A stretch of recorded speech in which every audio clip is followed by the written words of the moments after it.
Welcome, everyone. Thank you so much for choosing to share part of your day with us today. My name is Christine Tomasic, and I'm the Managing Director of the EdTech Evidence Exchange. Thank you for joining today's webinar. I'd like to start by sharing the objectives that we have for our time together. After a brief introduction to the EdTech Evidence Exchange, I'll introduce a framework of context variables that influence the success of EdTech implementation. Then, I'll share a few different tools we use to collect and document EdTech implementation contexts and experiences. Finally, I'll share examples of what you can learn from data we can help you collect, how you and your organization can benefit from our 3 sources of evidence, and why you should partner with us. I am joined on today's webinar by my colleagues Amber Fowler and Naomi Kahn. I am grateful for their work and support, as this webinar would not be possible without their efforts. Both Amber and Naomi will be active in the chat. Please feel free to ask your questions and engage with your fellow webinar attendees. So, about us. If you start at the far left, you'll see that the EdTech Evidence Exchange, or the Exchange for short, is a research-based project that is in Innovate EDU's portfolio of projects. The Exchange works closely with the University of Virginia School of Education and Human Development. We provide our partners with 3 sources of evidence that will help them better select and implement EdTech. We do this by collecting data around context features that are most likely to influence EdTech implementation success. Currently, we're focused on collecting data related to the selection and implementation experiences with math technologies and documenting the contexts where those math tools are used. Right now, many EdTech decisions are made without the benefit of evidence about the school or district's implementation context, even though these features are knowable. Through our data collection partnerships, we help educators access this information and use it to make evidence-informed decisions. So, bottom line is, we bring the lens of implementation context to the conversation. The Exchange started by wanting to know what those features that influence the implementation context are.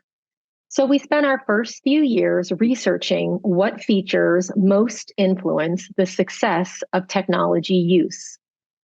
We called our research the EdTech Genome Project and released a report to detail our research efforts of how we identified the 10 context features or variables you see here in the wheel. You can scan the QR code on this slide, or you can access the report via the link that will be appearing in the chat. A quick summary.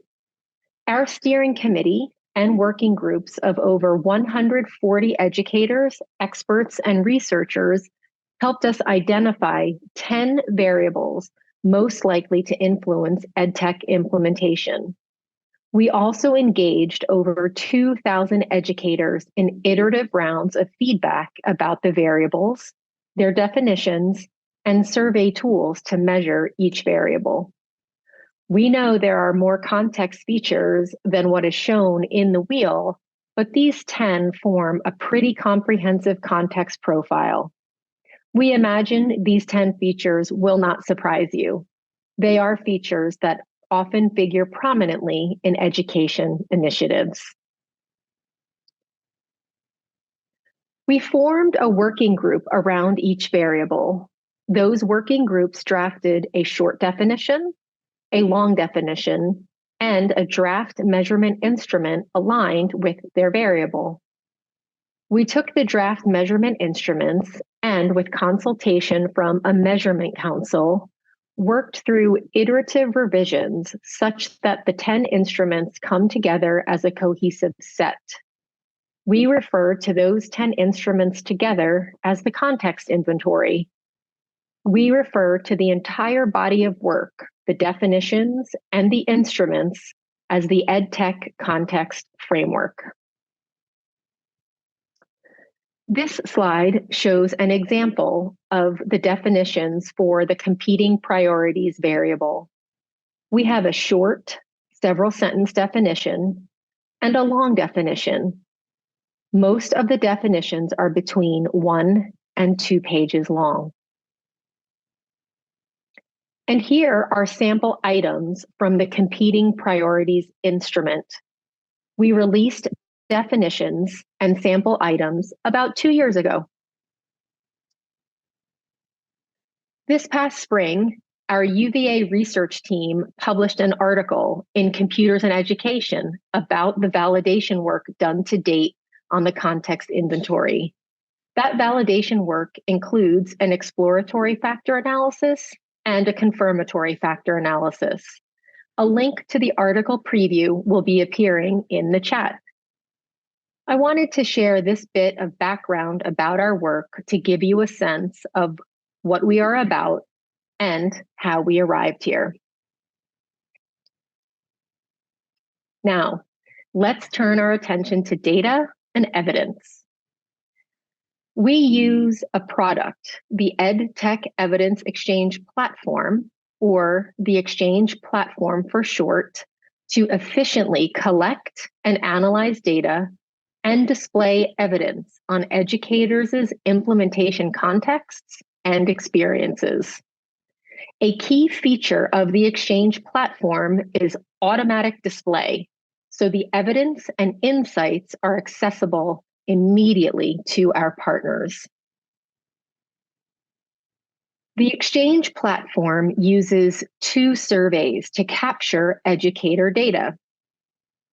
The first survey is the context inventory that we developed through the Genome Project, the one that's been validated. The questions in this survey document the 10 identified variables you saw in the wheel, and questions asked in the context inventory are not specific to any one technology or subject area. The data from this survey is also used to match educators working in similar contexts so they can learn from one another's implementation experiences. The second survey documents implementation experiences.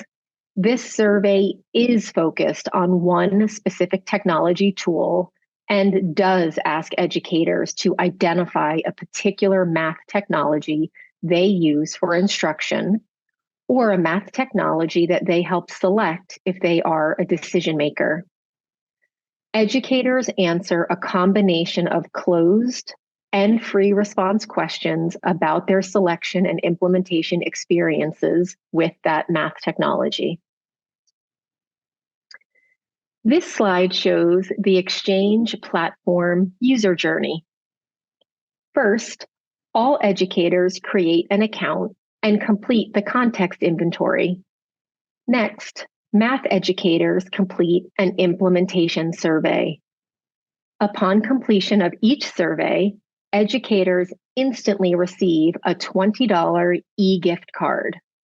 That e-gift card is able to be used at hundreds of different places educators get to pick. So that's $20 all educators can earn for completing the context inventory, and an additional $20 math educators can earn for completing the implementation survey. Each survey takes about 20 minutes to complete. After collecting the data, the Exchange platform analyzes and automatically displays actionable evidence in reports. The context inventory data is displayed as a context report, and the implementation survey data is displayed as an implementation report. As soon as educators complete surveys, the platform automatically aggregates and displays those reports. No waiting on researchers to access the evidence. All of the data are anonymous and confidential. No names of educators or any district names are ever associated with the data, and we do not collect any student data. What you are viewing now are screenshots of a sample context report. The context report summarizes the 10 key features of your organization that are likely to impact EdTech implementation. The platform averages together the responses from everyone who completes the survey in your district and displays the data in aggregate. If you partner with us to collect data, you'll get access to your district's context report and be positioned to use evidence to inform effective and equitable EdTech procurement and implementation decisions.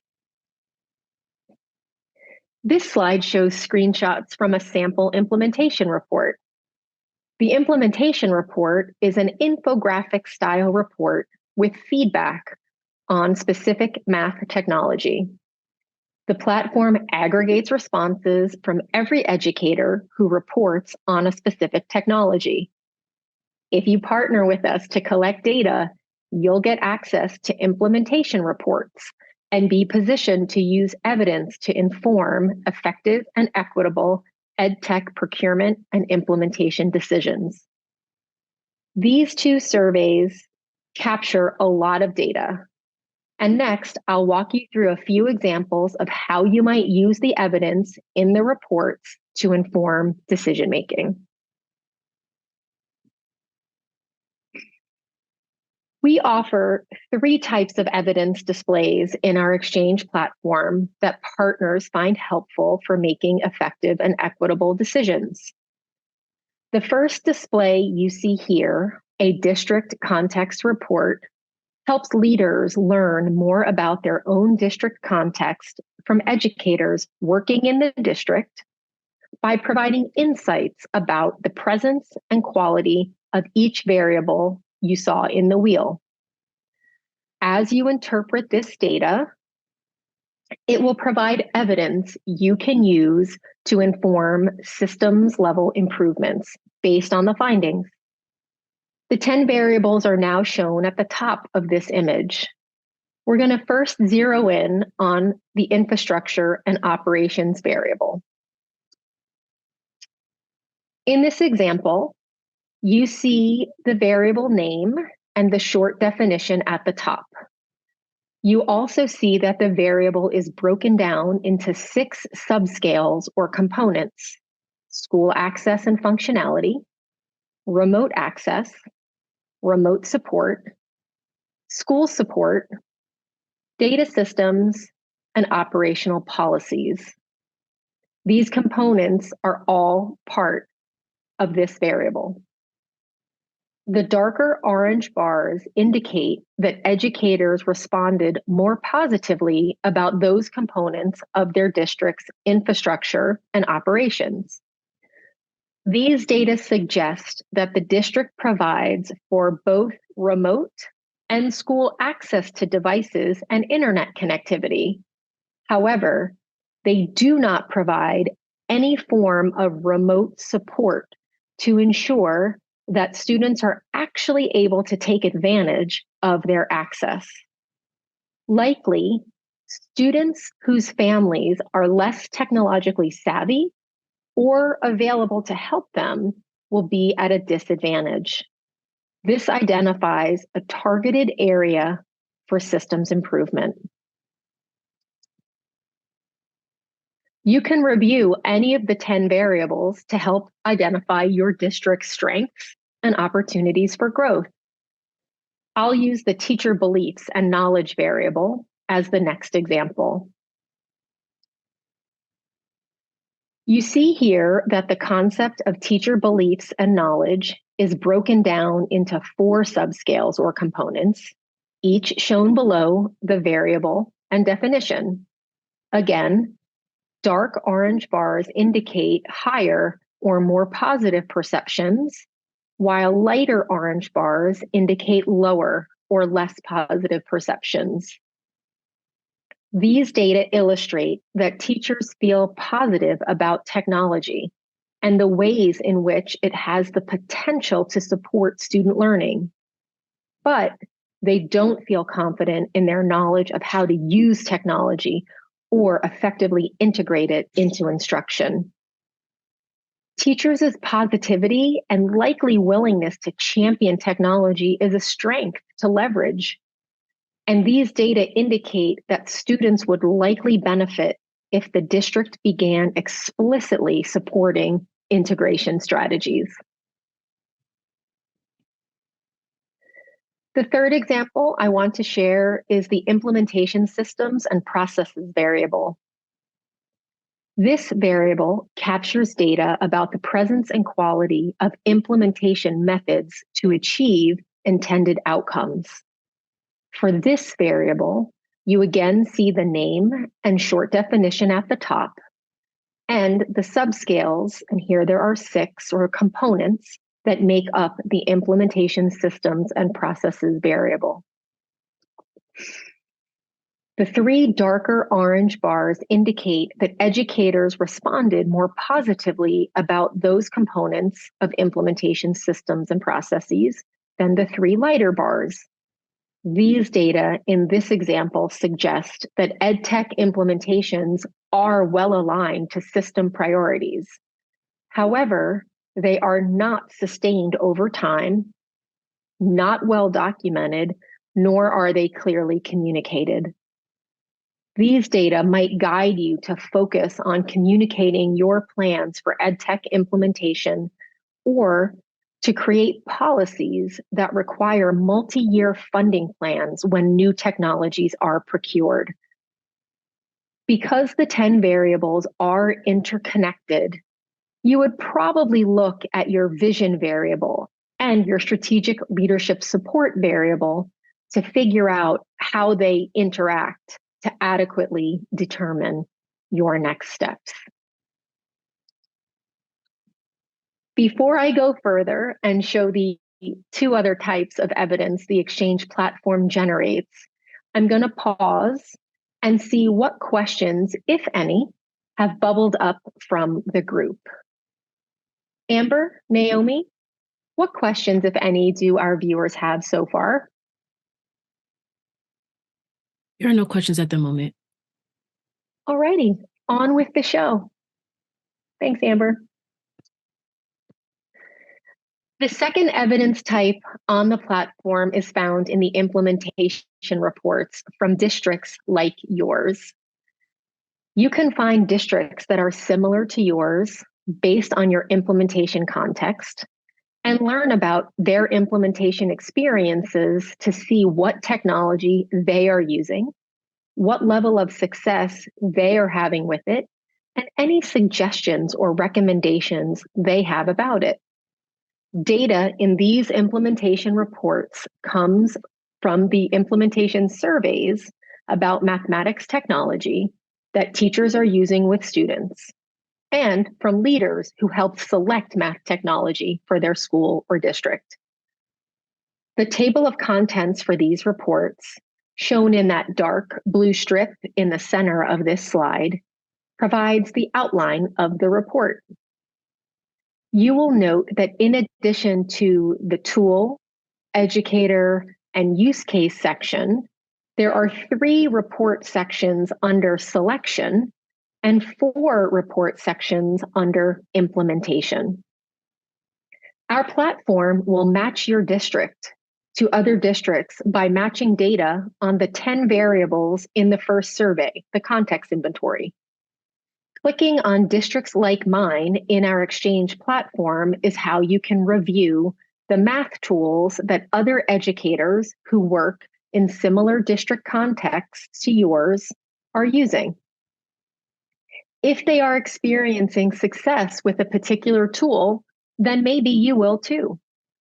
You can look at their evidence to get a sense of what mathematics tools might work in your district, or to learn how to improve your implementation of a mathematics tool that you are currently using. Let's look at the satisfaction and advice section of the implementation report.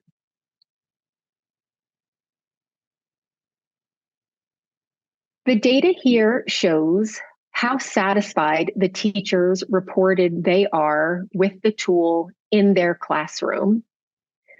Underneath, the teachers indicate how satisfied they think their school and district are with the tool. Notice the differences. These data suggest that educators feel that the school is more satisfied with the tool implementation than they are with their classroom implementation of the tool. Educators also report on how they think the students feel about the tool, which in this case is somewhat low with a 2 out of 5. The educators go on to tell you why they gave the score they did in the open-ended response. Those responses are shown in the light blue sections towards the bottom, accompanied by a little speech bubble icon. In this example, you can read that one teacher uses the tool mostly for assessment and that the students may not find the tool relevant and don't like it because it's used to evaluate them. If you know this tool has other non-assessment features that teachers can use, this report data can surface that teachers may not know about the full slate of features available in a tool. It would be important for the district to share that information with teachers and possibly offer professional learning opportunities so teachers can effectively integrate the tool into regular teaching and learning experiences. Remember, when matched to districts like yours, the implementation report aggregates together the experiences of all educators in one district who reported on the same tool. Let's take a deeper look at the use case section of the report.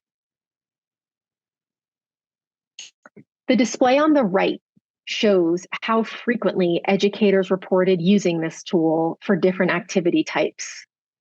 We know that students experiencing poverty are more likely to use technology for rote, drill, and practice activities, but only 20% of the educators identified using the tool for this type of practice activity.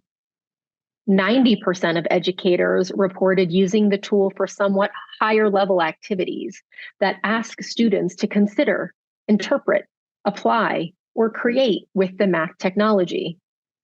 And in case you're doing the math here, educators can pick more than one activity type, so it does add up to more than 100%. In this example, we do see that 30% of educators report using this tool specifically with students performing below grade level. It would be valuable to dig into how educators are using the tool with various student groups.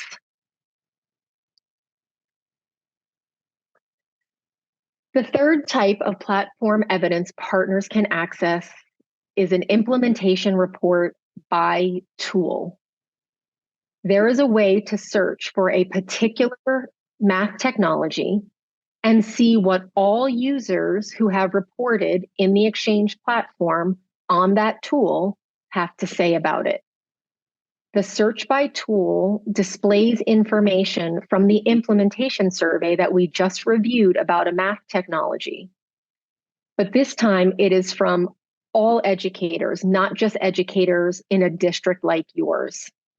So if you were interested in selecting a new math tool, let's say for your middle schools, you could use this feature to look up tools like STMath or IXL and see what other leaders and teachers have to say about it and their recommendations. By searching by tool and accessing implementation reports by tool across the platform, you can better understand the math technologies educators are using and learn which technologies educators perceive to be most successful with students. In this example, These data from this implementation report illustrate that teachers feel somewhat neutral about the success of iReady. All educators who reported on iReady feel slightly more positive about iReady related to instruction compared to its impact on student outcomes. To summarize, our goal is to provide educators with evidence to help them make effective and equitable EdTech decisions. That evidence takes the form of 3 instant online dynamic reports: a district context report, implementation reports from districts like yours, and implementation reports by tool. Have I tempted you enough? Do you want to surface EdTech evidence and insights like the ones I just shared for your state or district? Good news. There is currently no cost to partnering with us to collect this data, and we make it easy for you. Free? Really? Yes, really. We are philanthropically funded. So you're thinking, how does it work? This slide shows 3 high-level steps. First, we work with you to get a list of teachers and leaders who make implementation and selection decisions about math technology. No, we don't sell the list. This data collection is protected by UVA's Institutional Review Board. The second step is for educators who participate to create an account and take our surveys. Finally, the platform provides you with aggregated reports that you can use in decision-making about technology. Just think, if you say yes to collecting data with us now, in a few short months, you will have actionable insights. You might learn that educators feel positive about the equitable use of technology for students and teachers. You might learn educators are not regularly involved with decisions related to which technology is purchased. You might learn teachers have positive beliefs about the value of technology and their ability to integrate it into instruction.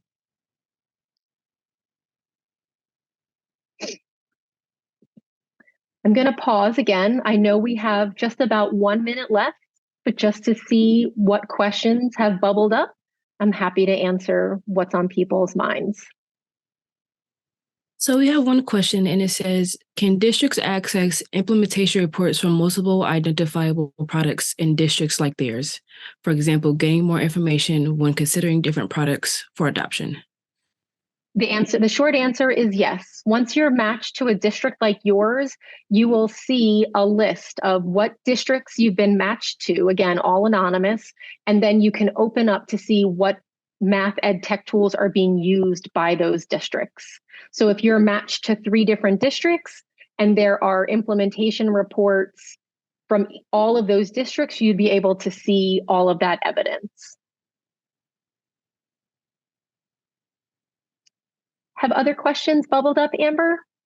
Not right now. No. Okay, not a worry. Perhaps we've got a bunch of introverts on the call and they'll have questions in 4 hours or 4 days. Happy to answer them whenever you have them. I do hope that what you've learned today inspires you to want to partner with us, or at least continue the conversation with us about collecting data in your context. Working together, we can unlock insights and support better math outcomes for students. Please feel free to fill out our Google form and either Amber or I will reach out to get the data collection conversation ball rolling. The link to that Google form is coming into the chat. Thank you again for spending part of your day with us. We look forward to partnering and supporting your effective and equitable EdTech decisions. Enjoy the rest of your day.